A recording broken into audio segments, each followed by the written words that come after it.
তো নমস্কার, আমি এইমস এডুকেশনাল গ্রুপের principal Louis sir, Shatadru sir. আজকে আমাদের মধ্যে পেয়ে গেছি আমি শিলিগুড়ি ইনস্টিটিউট অফ নার্সিং এর প্রেসিডেন্ট মাননীয় ডক্টর সুকান্ত মণ্ডল মহাশয়। নমস্কার নমস্কার। স্যার। নমস্কার। স্যারকে আমাদের চ্যানেলে স্বাগত। স্যার, আপনি একটা নার্সিং কলেজ চালান। তো আমি ভিডিওটা এই কারণে আজকে করা যে আপনি জানেন যে প্রচুর মেয়েরা নার্সিং এর দিকে যাচ্ছে স্বাবলম্বী হওয়ার জন্য। তো এবছর তো নার্সিং পরীক্ষা কয়েকদিন আগে হলো, তো সেই পরীক্ষা নিয়ে আপনি কি বলতে চান? এবছরে যে পরীক্ষাটা হয়েছে এক্সামটা ছিল একদম সিম্পল মডারেট এক্সাম ছিল। কমন ছাত্রীদের জন্য একদম সমস্ত কমন যত মানে সিম্পল ছিল, মানে মিডিয়াম যত ছাত্রী আছে তাদের জন্য খুব ভালো ছিল। কিন্তু এখানে অলরেডি অ্যান্সার কিটা বেরিয়ে গেছে। সেখানে দাঁড়িয়ে কিন্তু একটা জিনিস ব্যাপার, যেহেতু কোশ্চেনটা একদম সিম্পল ছিল সেখানে কিন্তু কাট অফ নাম্বারটা অনেক হাই উঠবে। মিনিমাম 50 না পেলে ওয়েস্ট বেঙ্গল গভর্নমেন্টে জিএনএম বা এনএম পড়া কিন্তু স্টুডেন্টের ক্ষেত্রে চাপ হয়ে যাবে। সেখানে তো ওয়েস্ট বেঙ্গল অনেক প্রাইভেট কলেজ আছেই। যেহেতু কোশ্চেনটা একদম কমন হয়েছে, সবার জন্য খুব সহজ হয়েছে, সেখানে তো কাট অফ নাম্বারটা অনেক হাই উঠবে।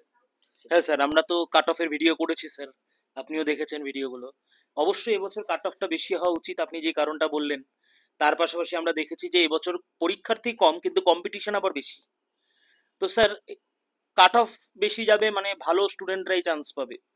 তো এই স্টুডেন্টদের, ধরুন যারা চান্স পেলো গভর্নমেন্টে বা যারা প্রাইভেটে পড়লো, মানে এরা যে এই যে নার্সিং পড়বো, নার্সিং পড়ছি, ব্যাপারগুলো এদের মানে ভবিষ্যৎ কেমন হতে পারে স্যার? একটা কথা, আজকের দিনে দাঁড়িয়ে আমরা দেখেছি বিগত অন্যান্য প্রফেশন গুলো দেখেছি, যারা বিএড থেকে শুরু করে অন্যান্য কোর্স গুলো করে, পলিটেকনিক, ইঞ্জিনিয়ারিং, তাদের কিন্তু পার্টিকুলার বলতে পারবে না যে, বা BA, MA, PhD, others any general stream, তারা কিন্তু কমপ্লিট করার পরে বলতে পারবে না আমি হ্যাঁ এই চাকরিটা পাচ্ছি, আমি স্বাবলম্বী হবই, এখানে আমি ডিগ্রিটা নেবো, আমি পরের দিনই স্বাবলম্বী হবো। কিন্তু নার্সিং এমনই একটা প্রফেশনাল যে পড়ার পরে কমপ্লিট ভাবে কোর্সটা কমপ্লিট করার পরেই কিন্তু গভর্নমেন্ট জব হয়তো 1-2 বছর টাইম লাগতে পারে। তার মধ্যে কিন্তু এত প্রাইভেট সেক্টর, আইটি সেক্টরের মতো নার্সিং হোম প্রচুর আমাদের, বিশেষ করে শিলিগুড়ি, নর্থ বেঙ্গল, কলকাতায় প্রচুর নার্সিং হোম। সেখানে তারা কিন্তু একটা যখন তাদের হাতে ডিগ্রিটা এসে যাবে ওয়েস্ট বেঙ্গল নার্সিং কাউন্সিলের, তারা কিন্তু 12 থেকে 15 হাজার টাকা একটা জব কিন্তু তারা যেদিন থেকে ডিগ্রিটা পাবে পরের দিনকে জয়েন করতে পারবে। এটা কিন্তু একটা বড় পজিটিভিটি। তাছাড়া শুধু যে গভর্নমেন্ট জবের বাদ দিয়েও ওয়েস্ট বেঙ্গলে কিন্তু অনেক কন্ট্রাকচুয়াল জব হয়, যেমন সিএমওইস অফিসের থেকে হয়, আহ, তারপর বিভিন্ন স্বাস্থ্য কেন্দ্র থেকেও কিন্তু জব বের হয়। তো স্যার, এখানে যখন আপনি জবের কথা বললেন, তো আজকে যারা ধরুন পড়ছে, আপনার কলেজে পড়ছে বা অন্যান্য বিভিন্ন কলেজে পড়ছে, সরকারি বেসরকারি, পশ্চিমবঙ্গের ক্ষেত্রে সরকারি চাকরির সুবিধা কতখানি রয়েছে এবং পশ্চিমবঙ্গের ক্ষেত্রে বেসরকারি চাকরি পাশাপাশি স্যার আমরা শুনেছি যে বাইরেও প্রচুর চাকরির ব্যবস্থা রয়েছে, এটা নিয়ে আপনি যদি, যারা এখন নার্সিং পড়ছে এবং যারা এবার ভর্তি হবে, তাদেরকে আপনি কি বলতে চান? সরকারি চাকরি, প্রাইভেট চাকরির সম্ভাবনা কতখানি? একটা কথা বলি, এই বছরে কিন্তু গ্রেড 2 নার্সিং এর West Bengal health recruitment board থেকে জব বেরিয়েছে আমরা ভিডিও অলরেডি। করেছি। হ্যাঁ, অলরেডি সিবিটি টেস্ট ওদের খুব তাড়াতাড়ি হবে, এবং আমি যতটা জানছি যে ডিসেম্বরের মধ্যেই কমপ্লিট করবে, পুরো প্রসিডিওর করে কিন্তু ওদের নিয়োগপত্র দেওয়া শুরু হয়ে যাবে। তাছাড়া কিন্তু সিএইচ এর জব বেরিয়েছে, যেটা এইচআরবি বোর্ড থেকে বেরিয়েছে। তাছাড়া অনেকেই জানে না, প্রত্যেকটা সিএমওইস অফিস থেকে, প্রত্যেকটা ডিস্ট্রিক্টের সিএমওইস অফিস থেকে কিন্তু নার্স রিক্রুটমেন্ট চলছে। তার মানে আপনি বলতে যাচ্ছেন যে মানে যারা পড়ছে তাদের কোনো টেনশন নেই? যারা পড়ছে তাদের কিন্তু আহ, আহ, একটা ফিউচারে যেটা আছে, কমপ্লিট নার্সিং প্রফেশন কমপ্লিট করার পরে যে ফার্স্টেশন, কি করব না কি করব কি হবে, হ্যাঁ, কেউ স্টুডেন্ট ক্রেডিটে লোন করেছে, সেভাবে কি করে লোন শোধ করবে, এটা নিয়ে কোনো চিন্তারই কিছু নেই। রাজ্য সরকার সবসময় নার্স একটা বড় প্রফেশন, আমাদের নোবেল প্রফেশনাল, সেখানে দাঁড়িয়ে কিন্তু আমাদের স্বাস্থ্য ভবন থেকে শুরু করে যারা স্বাস্থ্য আধিকারিক আছে, তারা কিন্তু হেলথের ব্যাপারটা সবাই জানে। একটা হসপিটালে 10 জন যদি ডাক্তার থাকে, 100 জন নার্স দরকার হয়। আচ্ছা স্যার, আপনি তো সরকারিটা বললেন, এই যে আপনাদের মতন যে বিভিন্ন কলেজ, বিভিন্ন সরকারি কলেজ, এবার অনেক ছাত্রছাত্রী রয়েছে যারা পাশ করার পরে ধরুন সময় লাগে 1 বছর, 2 বছর, 3 বছর সরকারি চাকরি পেতে। পশ্চিমবঙ্গে এবং বাইরে, ব্যাঙ্গালোর, পুনে, তারপরে ধরুন মুম্বাই, আরো যে বড় বড় দিল্লি জায়গা, এই জায়গাগুলোতে নার্সের চাহিদা কিরকম? যেটা বলছো পশ্চিমবাংলায় নার্সের চাহিদা নেই, এটা একদমই ভুল কথা। না, আমি নেই বলছি না স্যার, আমি বলছি পশ্চিমবঙ্গ এবং বাইরে এই দুই জায়গায় চাহিদা কেমন?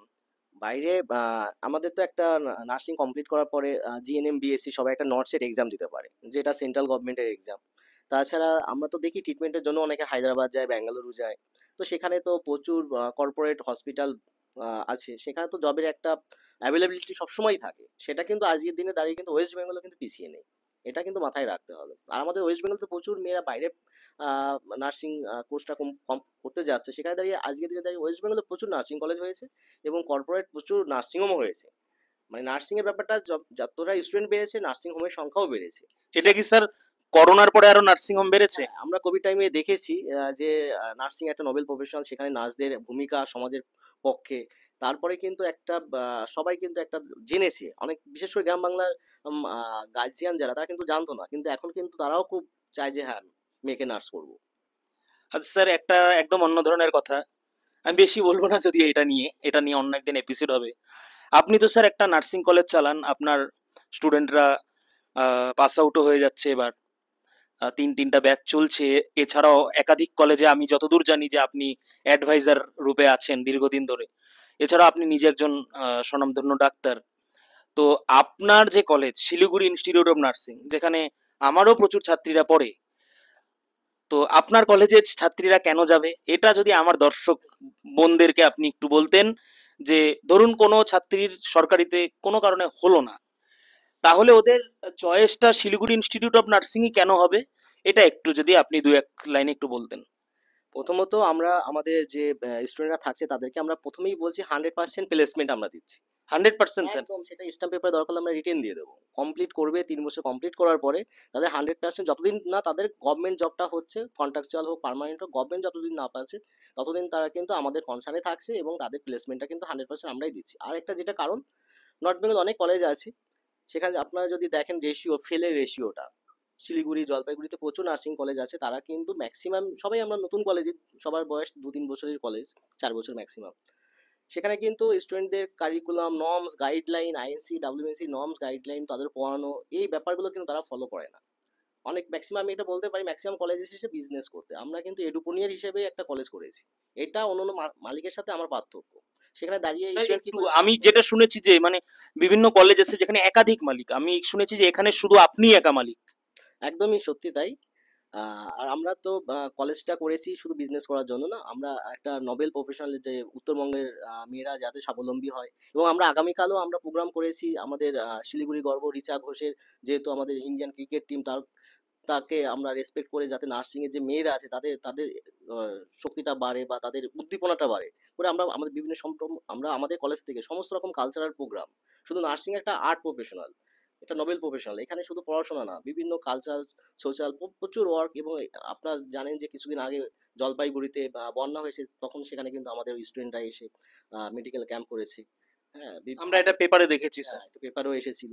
বিভিন্ন কালচারাল প্রোগ্রামে কিন্তু আমাদের মেয়েরা কিন্তু সবসময় অ্যাক্টিভ থাকে এবং আমরা সেইভাবে ওদের তৈরি করি। শুধু একটা শিক্ষা না, একটা নোবেল প্রফেশন, নোবেল প্রফেশন যে ক্রাইটেরিয়া আছে, নর্মস গাইডলাইন, পড়াশোনা সবকিছু আমি বলতে পারি, আমরা যেভাবে ভাবছি এডুকেশনটা, এটা নর্থ বেঙ্গল আর কেউ ভাবতেও পারবে না, ভাবেও না। আমার খুব ভালো লাগলো। আমরা এটা নিয়ে একটা আলাদা এপিসোড করবো স্যার, আমাদের খুব প্ল্যানিং রয়েছে যে আমরা যাব আপনার ওখানে। আমি তো যাই, তো আমি স্টুডেন্টসদের নিয়ে একদিন ভিজিট করব, ক্যাম্পাস ভিজিট, তার ভিডিওটা আমরা চ্যানেলে দেবো। তো আমরা আজকে স্যারকে পেয়েছিলাম, আমি চ্যানেলের ভিউয়ারদের তরফ থেকে স্যার আপনাকে আরেকবার ধন্যবাদ জানাই যে স্যার আজকে এটার জন্য জলপাইগুড়িতে এসেছিলেন। আমি স্যারকে বারবার রিকোয়েস্ট করছিলাম যে এই যে ভ্রান্ত ধারণা নার্সিং সম্পর্কে অনেকের, যারা ধরুন নার্সিং বা ডাক্তারি পেশার সাথে যুক্তই নয়, তারা অনেক ধরনের কথা বলে। আজকে আপনার কাছ থেকে ওরা এই জিনিসগুলো যে জানতে পারলো, ওদের কিন্তু মনের মধ্যে অনেকটা শক্তি সঞ্চয় সঞ্চয় হবে স্যার। তো যাই হোক, আমি স্যারের ইনস্টিটিউশনের নাম্বারও স্যার আমি এখানে দিয়ে দিচ্ছি। যদি কোনো ছাত্র বা ছাত্রী আরো বিশদে জানতে চায়, তাহলে তারা সরাসরি আপনাদের সাথে কথা বলে নিতে পারবে। আর তোমরা ভালো থেকো, আর আমার ভিডিওগুলো তো তোমাদের কাছে আসবেই। আমার তরফ থেকে ভালোবাসা, এইমস এডুকেশনাল গ্রুপ সবসময় তোমাদের পাশে এবং সাথে। আরেকটা জিনিস যেটা, সেটা হলো অবশ্যই চ্যানেলটাকে লাইক এবং সাবস্ক্রাইব করবে, যাতে আমাদের এরকম ভিডিও আরো পাও। ধন্যবাদ স্যার, থ্যাংক ইউ।